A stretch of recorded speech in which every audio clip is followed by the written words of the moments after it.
on considère qu'il y a 20 ou 30 nombres essentiels qui règlent l'univers. Alors, on en a cité la vitesse de la lumière, la vitesse de l'expansion de l'univers au début quand il a créé, la masse des particules, les forces d'attraction, la constante de gravité, etc.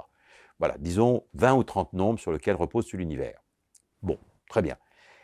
Depuis qu'on a des modèles mathématiques et qu'on a des gros ordinateurs, il y a des gens qui se sont mis à dire « et si on faisait varier ce nombre d'un tout petit poil, qu'est-ce qui se passe ?» Un seul des 20. Un seul des 20 ou 30. Ouais. Voilà, un seul des 30. Et alors, c'est Dicke qui le premier fait ça, donc on est il y a très très peu de temps, c'est dans les années 60-70, et il s'aperçoit que la vitesse d'expansion, si on modifie la 15e décimale, vous vous rendez bien compte, hein, je crois que notre nombre de sécurité sociale, notre numéro de sécurité sociale, il n'a que 12 chiffres. Donc, il faut rajouter 3 chiffres de plus pour voir ce qu'est, au nombre, ce qu'est la vitesse. La 15e décimale, c'est très très très loin. Si on la fait varier simplement de 1, la 15e décimale, il n'y a plus d'univers. Dans un cas, il aurait une expansion trop rapide, il serait dilué. Dans l'autre, il serait retombé sur lui-même.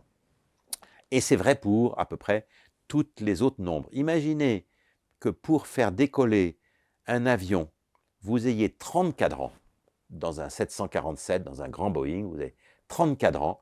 Et que ces 30 cadrans, il faut les régler tous des nombres, 15 chiffres chacun jusqu'à la 15e décimale, sinon l'avion ne décolle pas.